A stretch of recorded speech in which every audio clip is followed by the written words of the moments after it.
Well, welcome. I am Jennifer Johnson. Welcome to Jennifer to the Rescue. And I have a very special guest today. I do want to say real quick, it's actually Jennifer to the Rescue, IN, and Bethel Lutheran's getting a little plug in there too.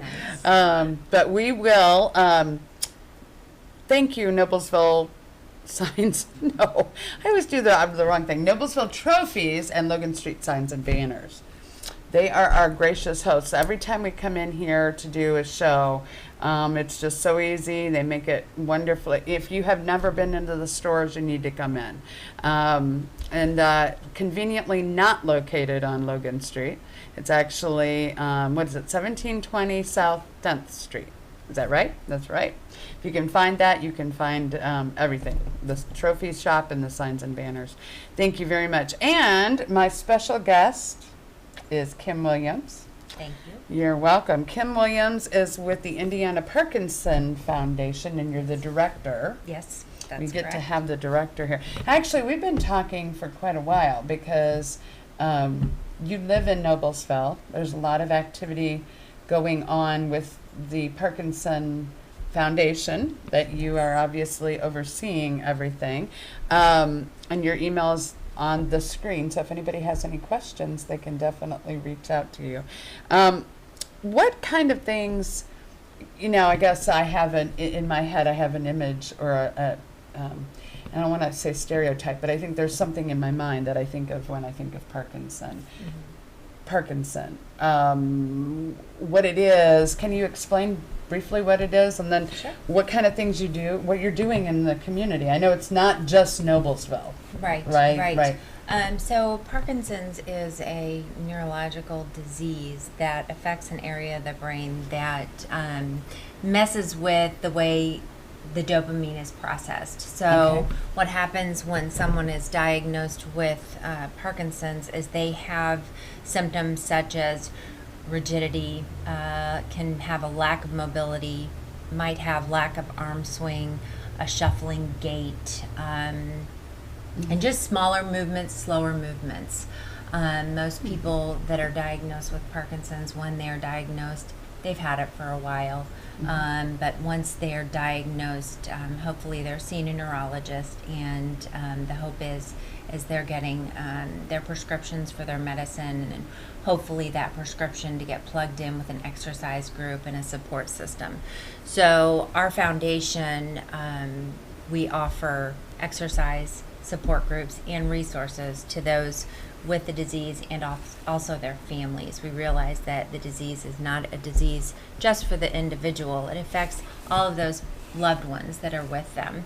So our foundation was actually founded in 2009 when a local Hamilton County farmer was diagnosed with the disease, and his family had a lot of questions and fears of the unknown, which is completely normal when someone is diagnosed with a disease like this or any other neurological disease. But after they got past the fear and the questions, they had a desire, and their desire was to do something. And that's how the Indiana Parkinson Foundation was founded. Was this family came together and they decided, we want to do something, not just for our dad, but for the other people and families that are dealing with this disease also. So the foundation came about, and the mission of the foundation is to improve the daily lives of those with Parkinson's through research-based exercise and support system. So, and we're able to achieve our mission through our Climb exercise program, our support groups, and our resources. Okay. So we have 11 Climb locations in Indiana right now, and we are looking to open more in communities where we are needed. The Climb exercise program focuses on all aspects of the disease. So we work on a lot of stretching to help with the rigidity that's a big issue with Parkinson's. We also do posture therapy because a lot of issues that come with Parkinson's have to do with the fact that they are sitting in a kyphotic posture. Sometimes they have a thoracic offset, which can make, balance an issue, can make breathing and swallowing and voice all an issue. So we work a lot on the posture therapy, and then we hone in on muscular re-education. So when someone has Parkinson's, a lot of times they'll have muscles that are very stretched and weak, so they're not doing their jobs. And then you have other muscles that are taking over and doing too much, so they're overcompensating. And so what we like to do is we like to wake up those muscles that aren't doing their jobs and get them to start firing appropriately, and then getting those muscles that aren't firing appropriately, if they're overcompensating, get them to let go a little bit. So instead of this muscular tug of war that they may have when they start out, hopefully we're able to give them more of a muscular balance. And on top of those things, then we also do add, like I said, the voice and the swallowing and the breathing as little additions to our exercise, so that they're able to work on some of those less obvious symptoms of the disease, areas that are affected but not so noticeable to the eye, but definitely noticeable to the person living with the disease. We have found that the Climb exercise programs are not only exercise, they become a family, a social support system, which is amazing. And then we do also offer support groups for those with the disease and their caregivers, so that we can not only give them opportunities to learn about other community organizations that are out there to help them, but also we can give them a time to come together and talk. And just talk about what they're facing, what questions they might have. And a lot of times they'll use one another as resources. So they will find someone else in the room that, oh, I've already dealt with that. Let me share my story with you. So it's a great connection piece with that support. And then finally, like I said, the resources is basically a large database that we have, and it is our community partners or people that have touched base with us or we know of that can help people with this disease. And it may be outside of our scope, but at least we can give people an answer, so that they don't feel like they're kind of lost in space. We want to be able to say, okay, that's outside of what we do, but you might try these individuals or this group that might be able to help you in this area. So that's a little bit about our programs. Well, that's a lot. I guess my, kind of started from the beginning, or when I was at the beginning. I don't know. What is it the prognosis? What's the out? I mean, is it definitely I don't want to say it sounds funny. A death? Is it? So Parkinson's is... Can you live with it for... Yes. Okay. And so with our programs and services, our hope is to slow the progression. The hope is if you're moving and you are fighting against the physical effects of the disease, and you are staying plugged in and being social versus isolating, then you're staying in that positive realm. Right. Rather than going the other way, isolating, disconnecting, and letting the disease take over. So I think it's how it's handled. And that's why we want to make more individuals, more families aware that we are out there, because we want to make sure that these people are plugging in. They're not receiving this diagnosis and, going home and sitting in a chair. We want them to get out and get plugged in. We have, like I said, 11 locations, and I am closest to, in proximity, our Noblesville location, and our classes are only growing. And so we're reaching more people, and we're helping more people, which is what we're wanting to do. And I think that those that stay plugged in, they keep moving. They are seeing the benefits. They are definitely feeling the positivity. Because I think it is a matter of how you deal with the diagnosis. Definitely has to do with it. And we know that 60,000 people are going to be diagnosed this year. We know that 1 million people here in the U.S. have it now. And so we want to be in more locations and help more people in the communities that they're in, so that they don't have to drive too far, and it's not an inconvenience, but it's something there locally that they can plug into. Well, you've got 11 locations. That's a Yes, pretty big yes. deal. So you talked about the support a little bit.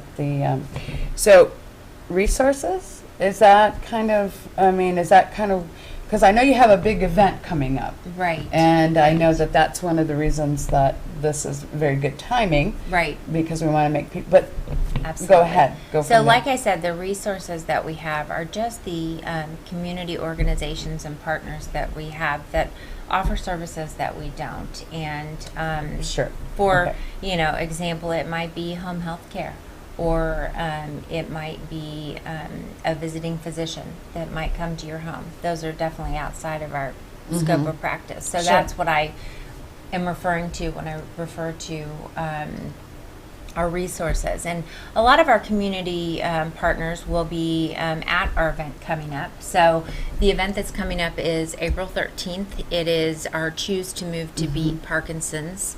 And this race is our 7th annual. And 7 years. Yes. Wow, good for you. So we are very excited this year because we have moved it to April to be in line with Parkinson Awareness Month. And in years past, it's been in September. So this year we've moved into April so that we can be, like I said, a part of Parkinson Awareness Month. It is Saturday, April 13th. It's at Witten Park in Fishers. And you can go to our website to find out more about our foundation, or you can sign up right from our website. There's a register button there. And we are looking forward to a 1 mile, 5K, and 10K race that day. It's a run walk. It's open to families. It's open to pets, so you can bring your 4-legged friends if that's what you'd That's like to cool. do. And we're going to have a DJ. We're going to have drawings, so there'll be prizes to win if you're interested in that. And we will even have a special guest that's going to be doing some drumming, which is going to Well, that's very really cool. add to the atmosphere. So we are looking forward to a great event. Well, we know the weather is going to be perfect. Absolutely. It is just a little over a month away, so Yes. it'll be great. Yes, so you have, let's see, the event, if somebody wanted to just, well, I'm kind of a little bit, we've got a team. Yes. So I'm going to always say, get on there, find our team, Right. and donate to our team fundraiser. But they can get on, and if they can't, we hope they could come out for the race. Right. But if they knew of a team Right. or whatever, or they could just in general donate, because what is the ultimate goal? To get rid of the disease, right? I mean, anything they can do to do, I mean, that's in the perfect world, Absolutely. right? And there's several ways to be involved. So they can participate as a Right, walker or right. a runner. They can volunteer. We have several areas that we need volunteers for. And then we also have sponsorships available. So if somebody wanted to come out and have a table and share with those that are going to be at the race what they do, they could have a table and they can participate in the race. And then at certain levels, they can have their business name and logo on our t-shirts, and Cool. so that's also an opportunity. But our end goal is to raise awareness and educate those in our community and other communities that we are here and people do have an answer, and we want to help them. Well, it's very exciting. You said you started in 2009, so if you've done it 7 years, you only had like a year or two before you bit off this big. That's a Right. big project Right. to pull together something like that, isn't it? Yes, it is a big project, and I have to say, back in the beginning years of the race, it was the family, the founding Sure. family, and they started all of this, including the race. So this has been passed on over the years, and we have a great race committee, and it's a lot of fun getting ready. It's hard work, but it is a lot of fun. So we're looking forward to another great. And I would say probably anybody would agree. I mean, we all say it. If it was easy, everybody would do it. It's not easy, but the outcome is probably wonderful. Yes. And we are going to be I'm going to be involved this year. So, Kim, again, best way to contact you is the email on the screen, the kim@indianaparkinson.org. And then, Jim, could you pull up that website just one more time for us? Because that's actually, when you get on there, you go to the website and there's an obvious place where you can donate, volunteer, and then the Choose to Move has its own, isn't it down on the screen a little bit? So you can literally just Yeah. click and Yeah, there if they you can go get into to the register button right there at the top. Oh, that'll take them. That'll take them right to the race website. Okay. But it's Choose to Move 2019. Well, it's very exciting, and we'll have to talk again after and see how things are going. And thank you for educating me. Maybe everybody that was watching or is watching already knew all about Parkinson, but I didn't know. Exactly. I think there's things out there you hear, Right. and you just don't know exactly how it all works. So wonderful things you're doing for the community and for the cause. And we hope we'll see you out there Yep. to Choose to Move Yeah. on April. 13th, Saturday, April 13th, and we will actually have packet pickup the Friday evening before the race, which is Friday, April 12th, and that will be at Live Right Fitness Facility located at off of Harriman Boulevard in Noblesville, and that will be at 4:30 and go until 6:30. So, but you can also pick up your packet the morning of the race if you're not wanting to get out Friday evening, and we are looking forward to a great crowd. It'll So- be a great time. I'm looking forward to Yep. it. So for more information, go to indianaparkinson.org. Yep. And we just thank you for taking the time out. Thank you, Noblesville Trophies and Logan Street Signs and Banners, as they fling by the screen there. We're all ready for the race. Yes. They already went out on the race. They're ready to go. Have a great day, everybody. And please, check out indianaparkinson.org. And we'll look forward to hearing great things about the event. Thank you so much for Thank what you, you Jennifer. do. You're Thank you. welcome. Thank you, Jim Wofford. And we'll have a great day. I'm planning on it. We're going to have a good day.